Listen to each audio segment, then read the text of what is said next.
Good morning, everybody. First of all, I want to pay my respects to the traditional owners that land upon which we now meet and gather and discuss and hopefully come up with something positive, the Larrakia people. That land, as I know as a lawyer or anybody that knows anything about history, was stolen. It was unlawfully taken. It was theft. It was larceny. It was robbery. It was accompanied by murder and all kinds of horrible things, which is part of Australia's history.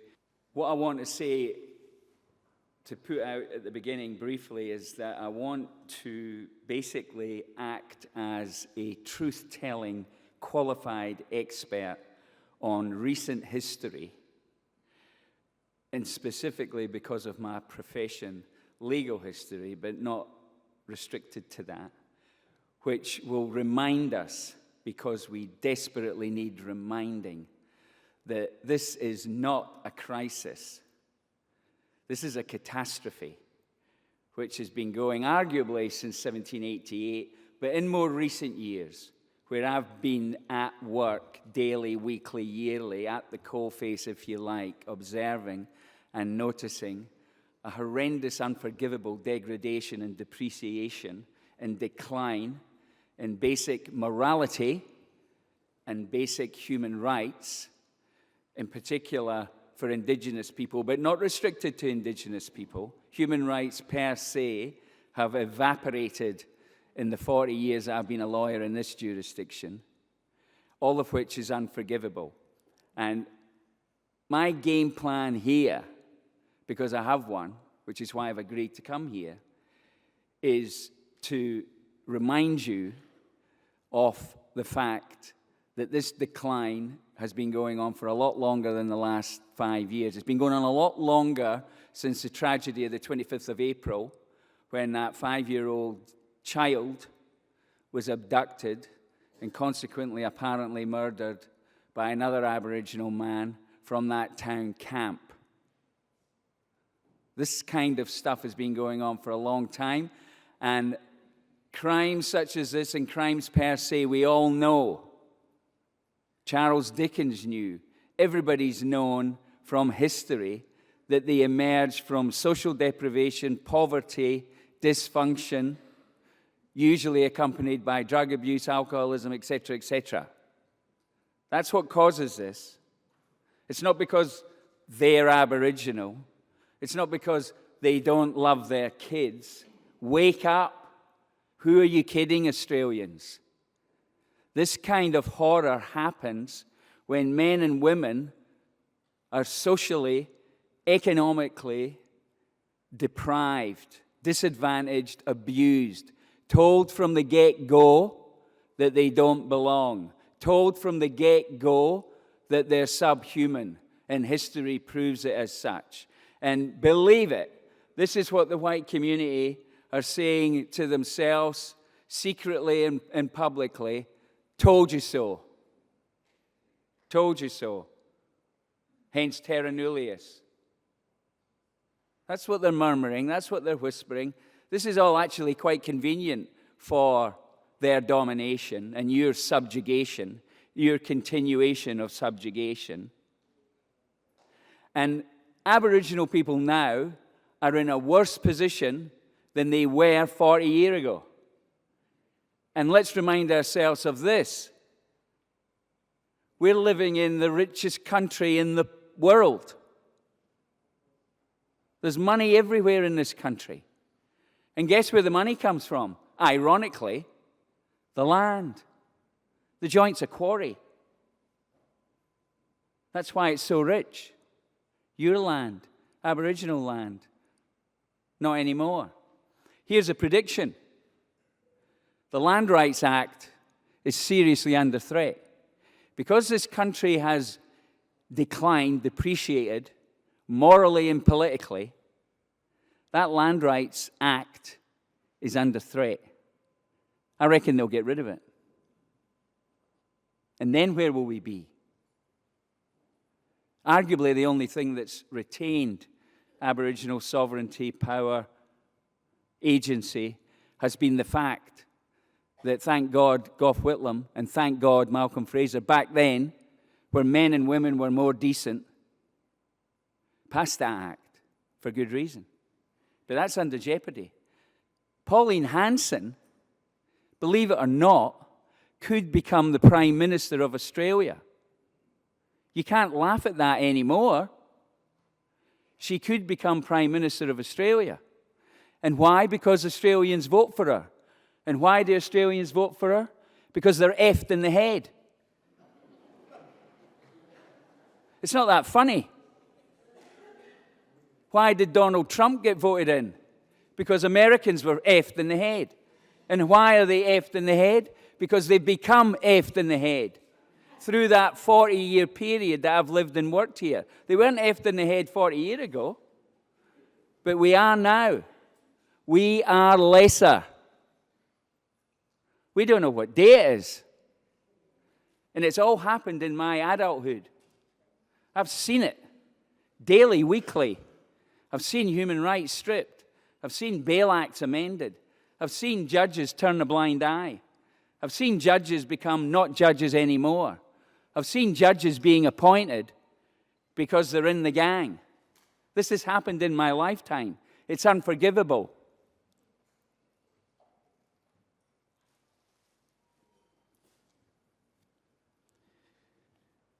I want to start with a bit of a laugh, if I may. I want to start light. Here we go. Apparently this conference is about public housing, by the way. Here we go. Public housing. This is where I was brought up. This is in Edinburgh. This is what is called a council estate. And I was brought up in that house, top right. Windows, top right, living room, kitchen. That's me. That's the back of my house, my public house. That's my son, Ben. That's our neighbour and dear friend, Libby Collins, Tiwi, over on a visit. Public housing. And the reason I say that is because I want to qualify myself. I want you people to be willing to give some weight to the opinion that I'm going to give here because of my qualifications and my experience, which flow from my upbringing. And that's where my upbringing came from, a council estate in Edinburgh. My father worked in the shipyards. His father worked in the same shipyards. My mother, who was one of 11, worked in a baker's shop selling cakes. She worked her whole life till the day she died at 65 from a heart attack. That housing estate has actually become almost internationally famous because it's the same joint where Irving Welsh, the Scottish writer, was brought up and wrote Trainspotting. And his book and that movie, Trainspotting, is exactly where I was from. And the people that are in it could be all of my mates. And I could have been renting, the rent boy. I wasn't because I got out of there. And I was able to get out of there because back then, getting to university was a big deal. And my old man was conscious of that. And he worked 2 jobs. He called bingo numbers in regional Australia 3 nights a week. Got 2 buses from Granton to a place called Broxburn, and he called bingo numbers. And he used the money to get me into a fee-paying, very high-quality, gold standard grammar school. And I went to that school from the years of 5 to 18. And it was only because I went to that school that I was able to get into university in Glasgow and read a law degree, which I got in 1979. All my mates left school at 15, 16. I'm not complaining here. I'm just trying to bolster my credibility when I have an opinion about what I've observed and have concluded now. All my mates got trades, etc., etc. They're still my mates. I still have contact with them on the rare occasion when I'm able to go back. There's something that flows from that. Barbara Nasser, sitting there. And it's education, education, education. Part of the Malay that exists now, part of the destruction that's happened in my lifetime, is along with the law and health and, yes, housing, education has gone down the toilet. It's unbelievable. It's astonishing. Scotland has a very proud tradition with education. It retains its own education system, distinct from the English when they eventually unified in 1707, because we realize that it's the most important thing going down, education. If you haven't got an education, if you can't read or write effectively, you're disabled. And they know that. Of course they do. We all know that. You don't even need an education to know that. But this country and the people that run it, the elected politicians, the voters that vote them in, the Australians that vote them in, the bureaucrats that work for them, they all know that. And yet we are living in a country now where the education system is an absolute disgrace. Aboriginal kids are not going to school. Once again, watch the white fellas inference from that. Told you so. No, they don't go to school because school's crap. It doesn't work. The teachers aren't sufficiently qualified and experienced and expert enough. It's not teaching them anything decent. We had a bilingual system, which politicians dismantled, thus, consequently, knowingly disabled Aboriginal children out in the bush. We heard from the Homelanders yesterday. They knew how important education was. They had their own school. It would have been bilingual. That's how it works. That's how it should be working. But we don't do that deliberately. That is shameful. That is disgraceful. And it's all happened, not just in my adulthood, but in your adulthood. You've been around. You've seen all this happen. This didn't just happen on April the 25th when the kid was abducted. This deterioration and decline has been going on for 40 years.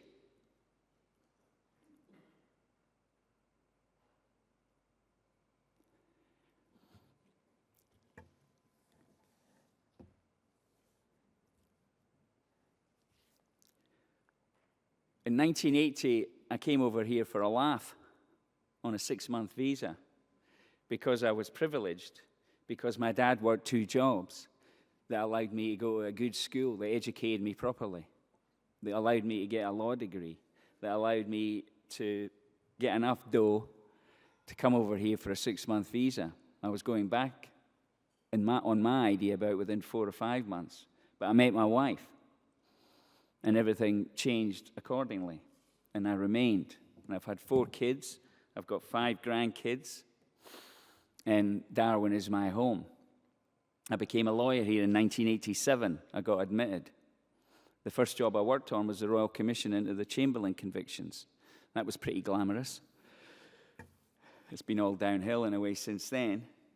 But I worked originally as a Crown prosecutor, so we're in 87 to 92. Forgive me for giving a history election, but it's the way in which I choose to present my thesis. Because in 87 to 92, during the middle of that, guess what we had? We had a Royal Commission into Aboriginal deaths in custody. Remember that?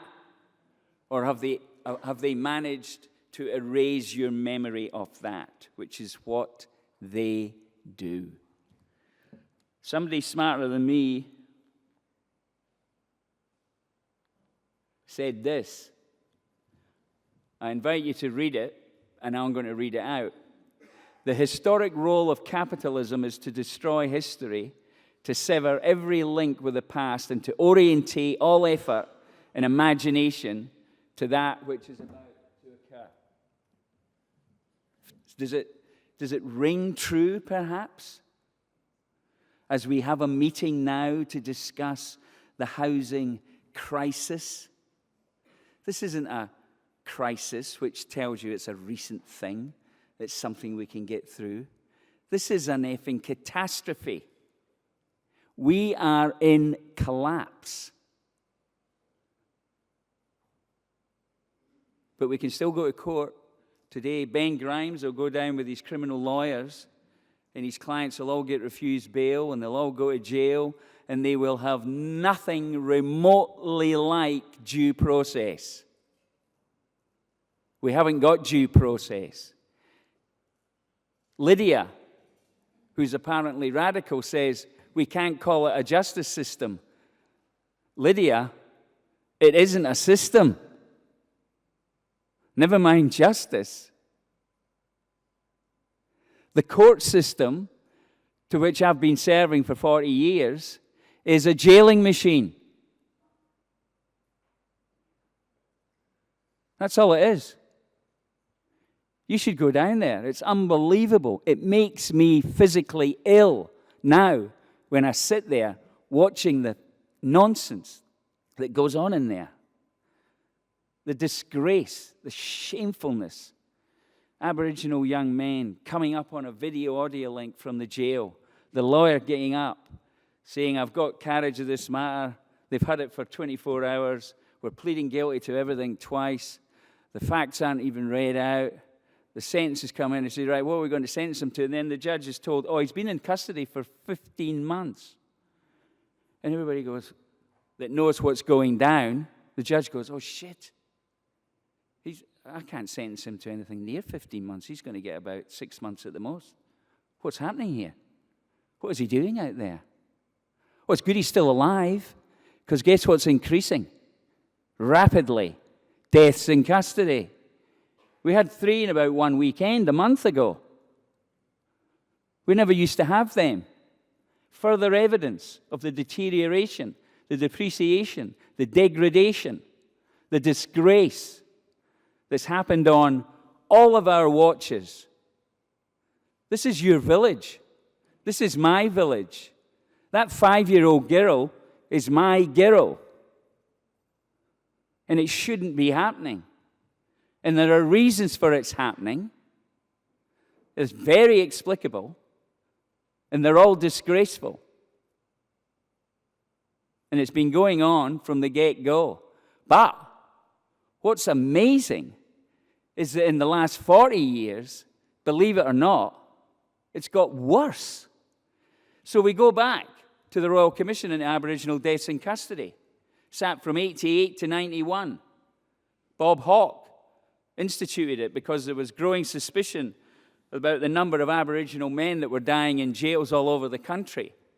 In fact, the original thought was that they were being snuffed, done over by prison guards and so forth. So they set up eventually a Royal Commission. Bob Hawke says, right, I've had enough of this.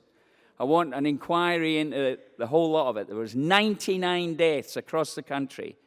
New South Wales, Queensland, West Australia. Queensland and West Australia were the most. The NT only had 1 back then. They looked into it. They gave the job to Jim Muirhead, a fine man, a fine Australian, a fine judge, a real judge. What we used to have before we depreciated to this chronic level.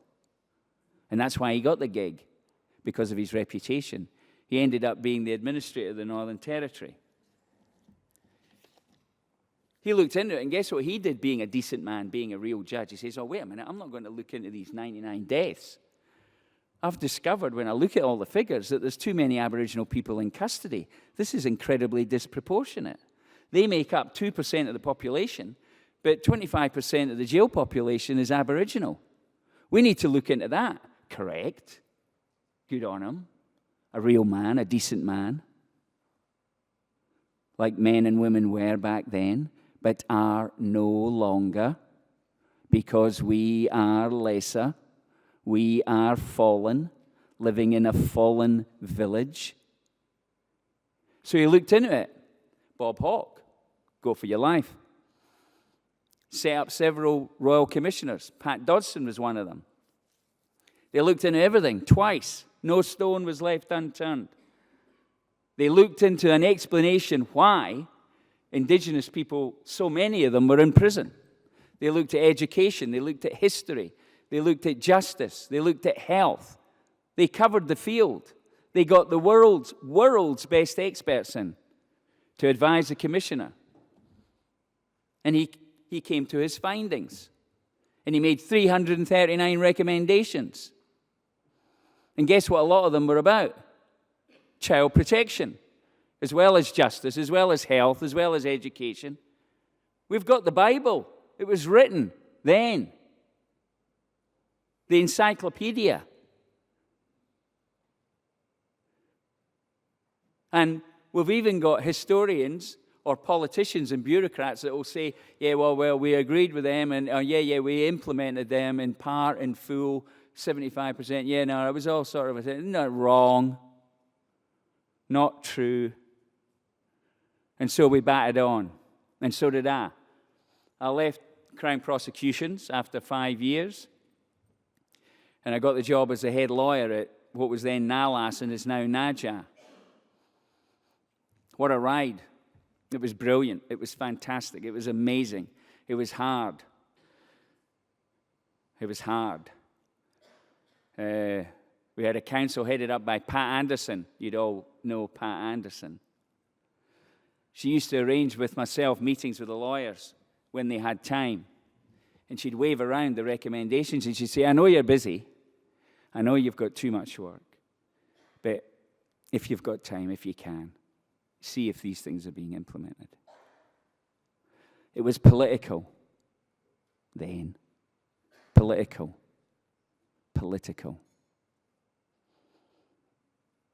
Everything's political. Wake up. If you think otherwise, you're asleep. Everything's political. That household I was brought up in, my old man worked in the shipyards. His dad worked in the shipyards. They were all unionists. They all fought for a thing called justice, which is why I became a lawyer, to try and achieve it and try and oppose injustice. So, 5 years, I realized I've been here 2 years too long. I was going off my head. Anyway, it was tough going. During that period, I represented many people in court in criminal trials charged with murder. Funnily enough, most of them were women. It was a period when women were, yes, killing their husbands. And yes, they were killing them in self-defense. And I have to show off and say that yours truly got all of them found not guilty. One of them was Helen Secretary. I don't mind calling it out in public. It's a public record. Helen Secretary is quite well known. She ran for the CLP party in Nightcliff in the local MLA election. She then was the president of the Colourluck community. She still is. During that case, we went to the High Court of Australia, and we managed to argue successfully that the law could allow a thing called battered wife syndrome to be taken into account, which is a psychological condition that battered wives, victims of domestic violence, suffer from, which has too many symptoms, but one of them can lead to one moment you can just think, that's it. He's going to kill me. And that's what happened to that lady. And she took a gun, put a bullet in it, and shot him while he was in bed. Not guilty, self-defense. The jury took 35 minutes to find her not guilty back then. But enough of me. After realizing that I couldn't do such a stressful job for much longer, I left and joined the independent bar, which means I just become a private lawyer, but a barrister, one who goes to court. So it's private enterprise time. I've been there now since 97, so 30 years.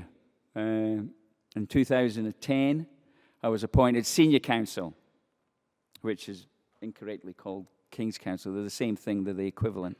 The territory calls them senior counsel. During my period, I was president of the bar. I was president of the Criminal Lawyers Association. I was a director of the Law Council of Australia. I wrote regularly articles criticizing the legal system and the way it was going down the tube and how we'd pay a price. During that period, I had wonderful relations with some wonderful clients. Galaroi Yunupingu was one of my clients. During this period that I was trying to explain, we've had the Royal Commission on Aboriginal Deaths in Custody. We've had countless coronial inquests, which give you the same recommendations, which go nowhere. We've had the Royal Commission into the Protection and Detention of Children in 2017, which followed on from Australia's SHAME, the Four Corners programme, which revealed to everybody how decrepit we'd become. Again, more recommendations. I was there when the commissioners handed down their findings, and Michael Gunner, a politician, got up and said, "This is the most important thing that's happened to this government. I'm going to make sure that these recommendations are followed through and it will never happen again." That was over 10 years ago. When you examine these cases, whether at coronials or royal commissions, you get the opportunity sometimes to speak to the bureaucrats.